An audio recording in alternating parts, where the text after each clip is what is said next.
gente vai falar agora sobre o papel essencial aqui no Brasil para a transição energética. Para falar sobre as demandas para biocombustíveis e eletrificação da frota brasileira até 2040, conversamos agora com o José Eduardo Luzzi, presidente do Instituto MBC Brasil, Mobilidade de Baixo Carbono Brasil. Sempre bem-vindo à nossa programação, meu caro. Um ótimo dia a você. Obrigado por ter aceito o nosso convite. Obrigado, o prazer é meu. Estou à disposição para você e para a sua audiência.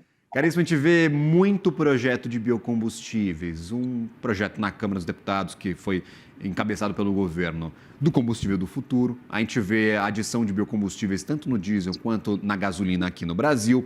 Tem muita empresa investindo pesado na produção de etanol de milho, por exemplo, aqui no país. O que vocês veem para o futuro? Qual vai ser a importância dos biocombustíveis na organização da mobilidade brasileira daqui a alguns anos? Veja, o Brasil tem nos biocombustíveis a sua grande vantagem comparativa global em termos de descarbonização da mobilidade, para o futuro e para o presente. Deixa eu te dar um dado numérico que reflete bem isso. A média global das emissões de gás de efeito estufa do setor de transporte é de 22%. Então, em média, de todos os gases de efeito estufa emitidos globalmente, 22% vem no transporte. No Brasil, esse número é de 14%. E por que isso? Por conta da tradição brasileira de biocombustíveis. O RenovaBio já tem 50 anos, nós já temos os automóveis flex há 22 anos, desde 2003, e isso faz com que a frota circulante nacional já seja a que menos emite CO2 por conta da utilização dos biocombustíveis. O Brasil tem também muita tecnologia, não só na produção do biocombustível, mas também na propulsão. Então, automóveis movidos a etanol. Nós temos agora como solução inédita os híbridos flex, carros que rodam tanto com a tecnologia elétrica quanto com motores a combustão movidos a etanol. A própria mistura do biodiesel no diesel, a mistura do etanol anidro na gasolina. Isso faz do Brasil um país que já descarboniza em relação ao resto do planeta. Para o futuro, o que o Brasil tem é que aumentar a participação dos biocombustíveis para fazer com que o setor de transportes emita cada vez menos e servir como inspiração e liderança para que outros mercados também adotem essa rota tecnológica. Qual é a importância disso? A importância é que os biocombustíveis eles proporcionam, ao mesmo tempo, descarbonização da mobilidade com acessibilidade. Eles têm um custo acessível, custo para o usuário final acessível, uma infraestrutura que pode ser utilizada, a mesma infraestrutura do combustível fóssil, não é? Tecnologia disponível de propulsão e, portanto, é uma alternativa de descarbonização para o sul global, para aqueles países que têm uma condição socioeconômica semelhante ao Brasil e condições climáticas semelhantes ao Brasil também, portanto, têm condições de produzir biocombustíveis.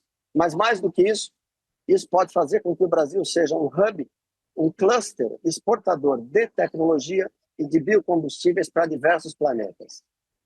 A gente olha para o mapa do caminho, a gente tem várias alternativas apresentadas pela COP30. Alternativas de financiamento, de aplicação do dinheiro em projetos de transição energética.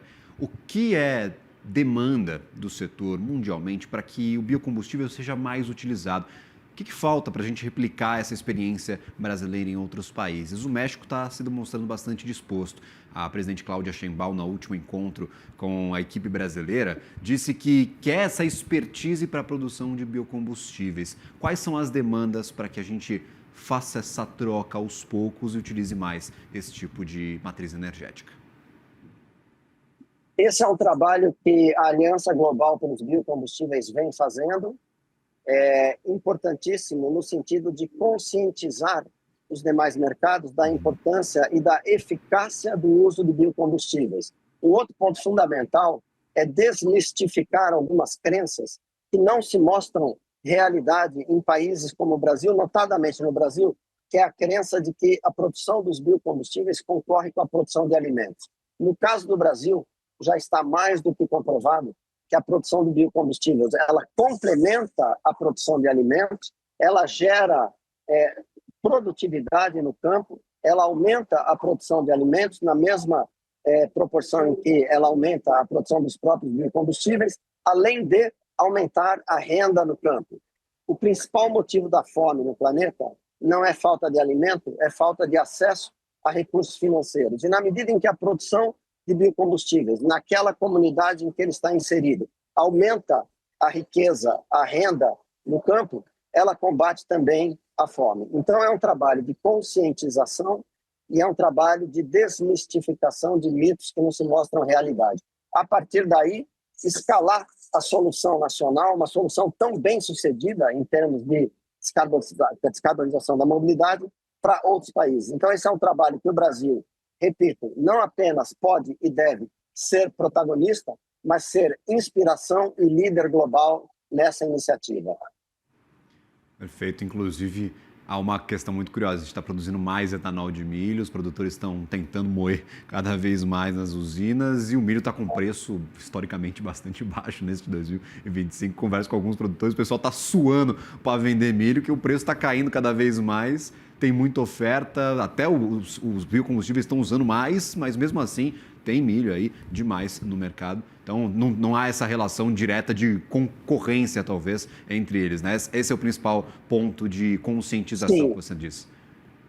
E esse ponto que você colocou é importante, foi bem colocado. Existem estudos atuais que mostram que a produção de biocombustíveis no Brasil não causou inflação dos alimentos.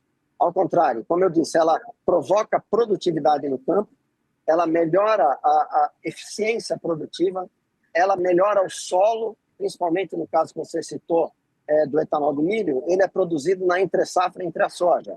E essa característica é a característica de países tropicais como o Brasil, que pode ter 3, em alguns casos 4 safras por ano. E já está comprovado que essa transição entre a soja, o milho, a soja nas entre-safras melhora a qualidade do solo e aumenta a produtividade de alimentos. José Eduardo Luzzi, presidente do Instituto MBC Brasil, sempre bem-vindo à nossa programação. Obrigado pela participação por aqui conosco. Conversaremos mais à frente, com certeza, sempre convidado aqui ao Abertura de Mercado. Eu que agradeço a oportunidade e estou à disposição. Até uma próxima, meu caro.